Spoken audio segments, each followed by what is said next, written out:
سب سے پہلی بات، واقعہ کربلا کو پورا پڑھنے سے، سننے سے، سمجھنے سے پہلے صحابہ کرام کے مزاج کو سمجھنا، نبی علیہ السلام کی تربیت کو سمجھنا اور زندگی کے مقصد کو سمجھنا ضروری ہے۔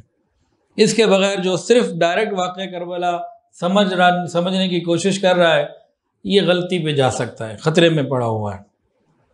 ایک بات۔ دوسری بات،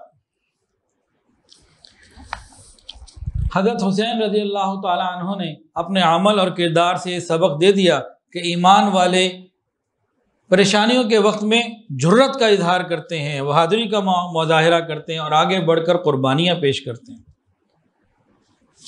اچھا جی، اب دو باتیں آخری میں بالکل اہم ہو جائیں، ذرا سمجھیے۔ حضرت حسین رضی اللہ تعالی عنہ کا یزید سے مسئلہ کیا تھا، مخالفت کیا تھی، لڑائی کیا تھی، پوائنٹ کیا تھا جس کے اوپر یہ سارا واقعہ پیش آیا؟ کوئی جائیداد کا تو مقصد نہیں تھا، کوئی مال پیسہ بھی نہیں تھا، ایک پوائنٹ تھا، 1 پوائنٹ ایجنڈا تھا۔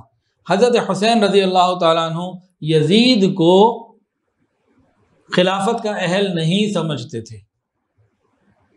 حضرت حسین رضی اللہ تعالیٰ عنہ یزید کو خلافت کا اہل نہیں سمجھتے تھے، اسی لیے اس کے لیے اس سے بیعت خلافت نہیں کیا آپ نے۔ ایسا ہی ہے نا جی، کوئی اور بات بھی ہے، اس کو خلافت کا اہل نہیں سمجھتے تھے، اس کا نمائندہ ابن زیاد آیا، زبردستی کی، لیکن آپ نے کیا کیا؟ آپ نے کہا حسینیت جھک جانا نہیں، کٹ جانا تو ہو سکتی ہے، جھک جانا نہیں ہو سکتی۔ تو آپ نے اپنی جان قربان کر دی عظیمت کے راستے میں، اللہ کے جان اور خاندان سب کچھ قربان کر دیا۔ حسینیت کیا ہے؟ حسینیت یہ ہے کہ حق کے لیے کھڑے ہو جانا، باطل کے سامنے کھڑے ہو جانا، چاہے جان جاتی ہے جائے، بندہ کٹ تو سکتا ہے، جھک نہیں سکتا۔ یہ آپ نے اپنے عمل سے ثابت کر کے دکھایا۔ ایسا ہی ہے جی، یہاں تک بات سمجھ میں آ گئی؟ اب اگلی بات جو کرنے لگوں اس سے زیادہ اہم ہے، توجہ سے سنیں گے جی۔ حضرت حسین رضی اللہ تعالی عنہ نے کس کے ہاتھ پہ خلافت کی بیعت نہیں کی؟ کیا نام تھا اس کا؟ بھول گئے؟ ابھی 1 منٹ۔ ہاں، یزید۔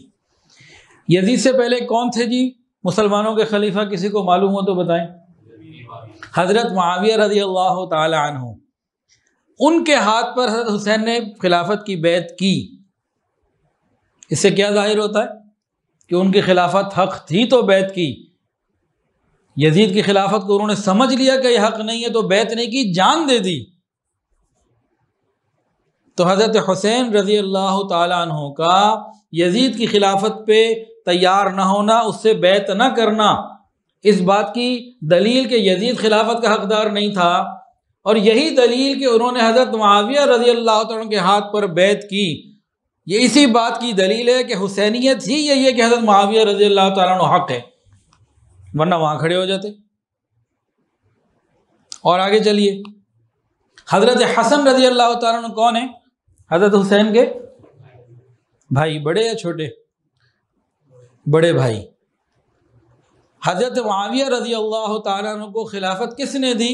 حضرت حسن رضی اللہ تعالیٰ عنہ، جو سیدنا علی رضی اللہ عنہ کے شیر خدا کے بیٹے ہیں، حضرت حسین کے بڑے بھائی ہیں، خود اپنی خلافت ان کے لیے دی، خود حق سے دستبردار ہوئے اور ان کو خلافت خود پیش کی اپنے ہاتھوں سے، اور ان سے خلافت کی بیعت کی، اور زندگی بھر پھر ان کی خلافت میں رہے۔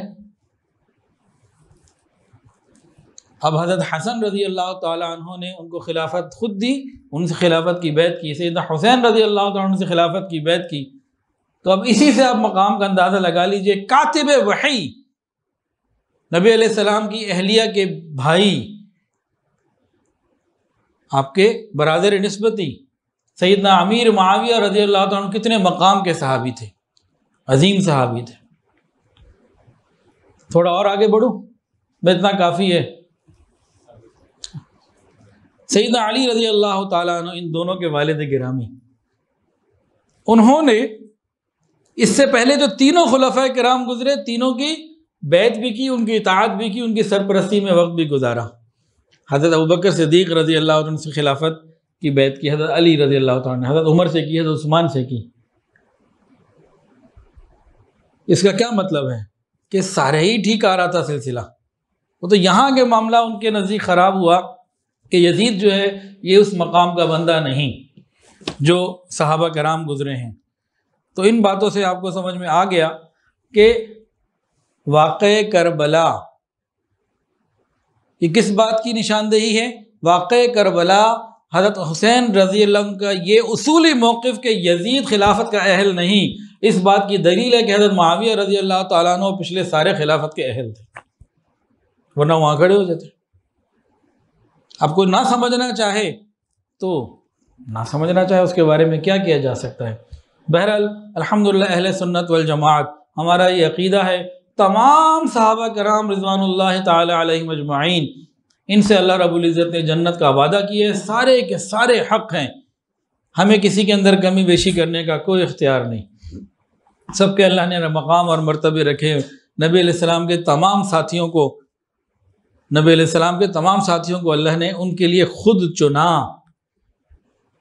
پرانے انبیاء کے واقعات میں قرآن مجید کے اندر آتا ہے، حضرت نوح علیہ السلام کے واقعے میں قرآن کھول لیں، سورہ اعراف اور بھی جگہ پہ ہے، حضرت شعیب علیہ السلام، حضرت صالح علیہ السلام، حضرت ہود علیہ السلام، ان کے جو پرانے انبیاء کرام تھے نا، ان کے صحابہ کے بارے میں آتا ہے والذین آمنوا معہ، وہ لوگ اور ان کے ساتھی، وہ انبیاء اور ان کے ساتھی، حضرت نوح علیہ السلام اور ان کے ساتھی، ہود علیہ السلام ان کے ساتھی، صالح علیہ السلام ان کے ساتھی، سارے جنتی۔